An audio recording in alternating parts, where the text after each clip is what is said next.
Innovation. You've seen how we've used innovative ideas to bridge a connection between the National Western Stock Show, the Denver Coliseum, and our agriculture economy. And here's how it works. Our redevelopment plan will take place over the next 14 years and will occur in 3 phases. In phase 1, the redevelopment of the Coliseum will include a raised plaza, conference center, and parking garage. This new infrastructure will provide an enhanced entrance to the western side of the Coliseum and will give attendees closer vehicle access. In order for vertical development to happen on our site, we will construct a phased parking garage, which will be operated and managed by Laz Parking. The first phase will include 400 spaces. Now, specific to the Coliseum, our strategy was simple: to update the mechanical systems to provide year-round usage. Additionally, for the Denver Coliseum and the new conference center to thrive in Colorado's competitive venue marketplace, we recommend to the city a changeover to a public-private management structure with a firm such as SMG to manage the facilities. We anticipate that these changes will bring a 14% increase in events and a 26% increase in net operating income over the next 10 years.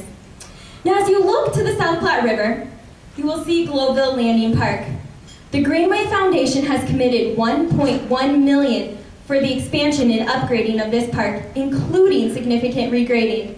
The Greenway Foundation will also partner with the Colorado Division of Wildlife to construct a 5,000 square foot river interactive education facility. The Frontier Center truly comes to life with completion of buildings A and B, 2 75,000 square foot buildings that contain options for office, shared lab, and incubator space. Building A will be owned and pre-leased in its entirety by the Agriculture Consortium, and Building B will be owned by Catalyst Development. Potential tenants include the National Cattlemen's Beef Association. And in phase 2, we will construct 2 30,000 square foot flex tech buildings. Potential tenants include graduates from buildings A and B and other agriculture technology companies. And in phase 3, we recommend to have 2 60,000 square foot build-to-suit facilities. Additionally, the final phase of our parking garage will be completed, bringing 400 more spaces. At the completion, the Frontier Center will bring 390,000 square feet of office, flex tech, build-to-suit, and conference center space to the market, with 800 structured and 1,000 surface parking spaces. For the Frontier Center, we will use a strategy that utilizes 38% public and 62% private financing. Now, to understand how this all works, let's start from the ground up. The City and County of Denver will retain ownership of the land. Catalyst Development will become the master developer and the master ground lease holder. Since each building has their own financing terms, we will see a range on returns on equity from 14 to 27%. Catalyst Development estimates that our overall return on equity on a 10-year hold will be 18.7%. But we didn't just look to our favorable financial performance. We also looked to the integrated bottom line and our benefits to our stakeholders economically, environmentally, and socially. Economically, we will bring 3,000 jobs and new industry to Denver. We will generate $27.5 million in property taxes over the next 25 years. We will revitalize the area and truly increase land values. Environmentally, this blighted site will be remediated and new life will be given to Globeville Landing Park. All of our new infrastructure will achieve LEED Gold certification. And socially, we will bring an array of talent to Denver.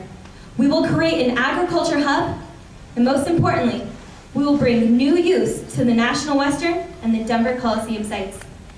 Ladies and gentlemen, this is our opportunity. This is Denver's opportunity to bring new life to the Brighton Boulevard.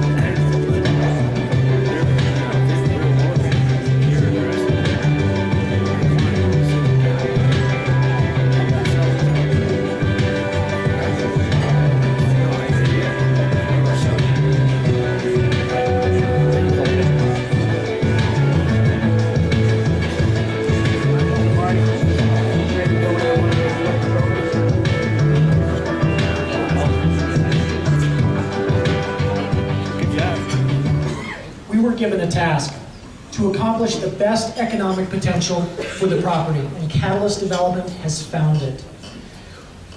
The Frontier Center creates a lively urban space. It reinvigorates the usability of the Denver Coliseum site, maximizes the value of not only our property, but our neighbors. We've activated Globeville Landing Park.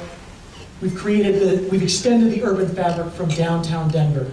And we have created the environment that fosters successful business development. But most importantly, we have enhanced the relationship with the National Western Stock Show to create a new future for their site and ours. The Frontier Center isn't just an option, it's our solution to create enduring growth and sustainable, high-paying jobs that most importantly stay right here in Denver.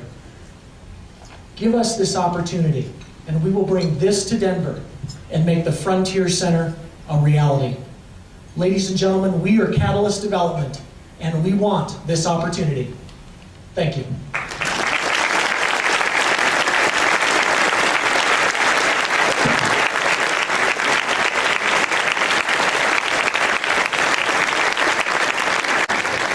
As well as provide a valuable asset for Denver and its citizens.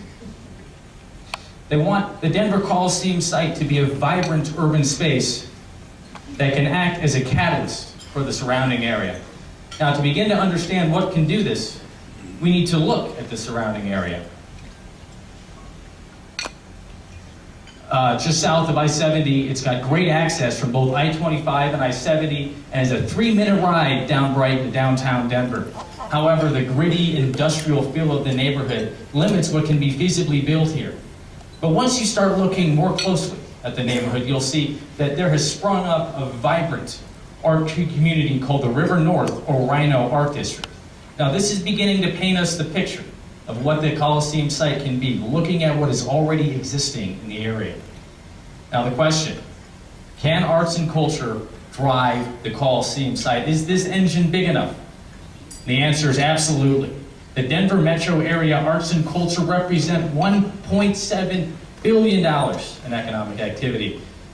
It's also big tourism, with over $330 million of activity generated from tourism every year. It's a big attraction for people in Denver, 16 million annual visits. Statewide, Colorado's creative economy is the 5th largest job sector, representing over 180,000 jobs. And the city of Denver is committed to it, as illustrated by the Create Denver Commission. Their sole purpose is to support arts and culture in the Denver metro area. But there's a problem. According to a report commissioned by the mayor of Denver, despite its many clusters and large arts facilities, Denver lacks a node for producers of creative content to congregate, collaborate, or co-create. The Denver Coliseum can become this home. Our proposal is for a place that builds off the energy that already exists in the surrounding area. It is a place for artists to interact with people that will buy their art. And we call it the Denver Center for Creating Art. Anchored by an adaptive reuse of the Denver Coliseum and addition of vibrant new uses on site, with the pedestrian walkway of pockets and active and passive open. And I hear the music now, it's Jimi Hendrix and not Led Zeppelin. I apologize. The Denver Center for Creating Art will be the heart and soul. It'll be the home for Denver's creative community. It will help fulfill Denver's mission of becoming the creative capital of the West. And it'll act as a spark that ignites additional investment and development in this part of town. The Denver Center for Creating Art begins with the retrofit of the Coliseum for 3 uses.